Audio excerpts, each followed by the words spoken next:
Adolf Hitler তিনি কি hero নাকি ভিলেন?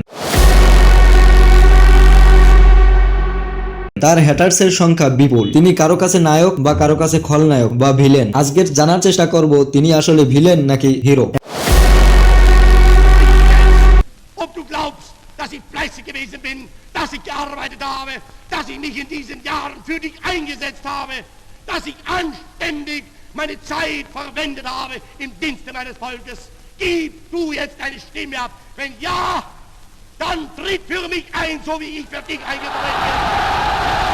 একজন মানুষ যার ভাষণের জাদুতে মুগ্ধ হয়েছিল পুরো একটা জাতি। একজন নেতা যিনি চেয়েছিলেন পুরা পৃথিবীকে রাজত্ব করার জন্য, কিন্তু তার ক্ষমতার খিদের বলি হয় লাখ লাখ মানুষ। আজ আমরা জানবো কে ছিল অ্যাডলফ হিটলার, কেন তিনি ইতিহাসের ভয়ঙ্কর নামগুলোর মধ্যে সবথেকে মূল্যবান এক নাম, এবং কিভাবে একটি মানুষ গোটা পৃথিবীকে যুদ্ধের দিকে ঠেলে দিতে পারে। সন 1889 অস্ট্রিয়ার এক ছোট শহরে অ্যাডলফ হিটলারের জন্ম হয়েছিল। ছোটবেলায় তিনি চিত্রশিল্পী হতে চেয়েছিলেন, কিন্তু আর্ট স্কুল তাকে ফিরিয়ে দেয়, আর তিনি দরিদ্র এক পরিবারে জন্মগ্রহণ করেন। এই দরিদ্র আর তার বাবার কঠোরতার মধ্যে জন্ম নেয় তার মধ্যে রাগ আর এক জেদ। এরপর প্রথম বিশ্বযুদ্ধে তিনি সেনা হিসেবে যোগদান করেন এবং তিনি ভাবেন আমি জার্মান জাতিকে একটি শ্রেষ্ঠ জাতি হিসেবে গড়ে তুলব, কিন্তু তার টার্গেট মিস হয়। তিনি প্রথম বিশ্বযুদ্ধে হেরে তার দেশকে এক বিশৃঙ্খলার মুখে ঠেলে দেয়।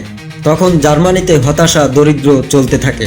এই সময় হিটলার জাতিকে দেয় এক নতুন স্বপ্ন। তিনি মানুষদেরকে ক্ষমতার লোভ দেখান। তিনার জ্বালাময়ী ভাষণ দিয়ে তিনি মানুষদেরকে জাদু করেন। তিনি বলেন আমরা এবার মাথা উঁচু করে দাঁড়াবো, ইহুদিদের থেকে দেশকে মুক্ত করব। এই প্রচারে তিনি গড়ে তোলেন নাৎসি পার্টি। এই সময় তিনি বিদ্রোহ শুরু করে দেন, কিন্তু তার বিদ্রোহ ব্যর্থ হয় এবং তাকে কারাগার অভিমুখী করা হয়। আর সেখানেই তিনি মেইন ক্যাম্প নামে একটি বই লেখেন, যেখানে তিনি নিজের দর্শন ব্যাখ্যা করেন। সন 1933 গণতন্ত্রের পথেই তিনি জার্মানির চ্যান্সেলর হন। তারপর থেকেই তিনি একে একে বিরোধী কণ্ঠস্বর বন্ধ করে দেন, পার্লামেন্ট পুড়িয়ে দেন, প্রেস এবং আদালতকে নিজের নিয়ন্ত্রণে নেন। এরপর থেকে শুরু হয় ইহুদিদের বিরুদ্ধে দমন, নিপীড়ন, হিংসা আর ঘৃণা। সন 1939 পোল্যান্ড আক্রমণের মধ্য দিয়ে তিনি শুরু করে দেন দ্বিতীয় বিশ্বযুদ্ধ। এক এক করে জার্মানি দখল করে নেয় ফ্রান্স, নরওয়ে, বেলজিয়াম সহ অনেক দেশ, এবং তখন শুরু হয় ইতিহাসের সব থেকে ভয়ঙ্কর অধ্যায়। এমনভাবে দখল করতে করতে তিনি এশিয়ার মধ্যেও ঢুকে পড়ে এবং রাশিয়া দখল করে নেওয়ার চেষ্টা চালায়।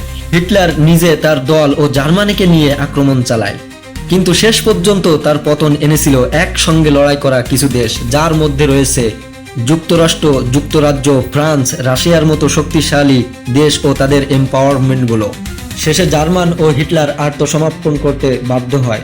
সন 1945 হলোকাস্ট, যেখানে 60 লক্ষ ইহুদিকে হত্যা করা হয়।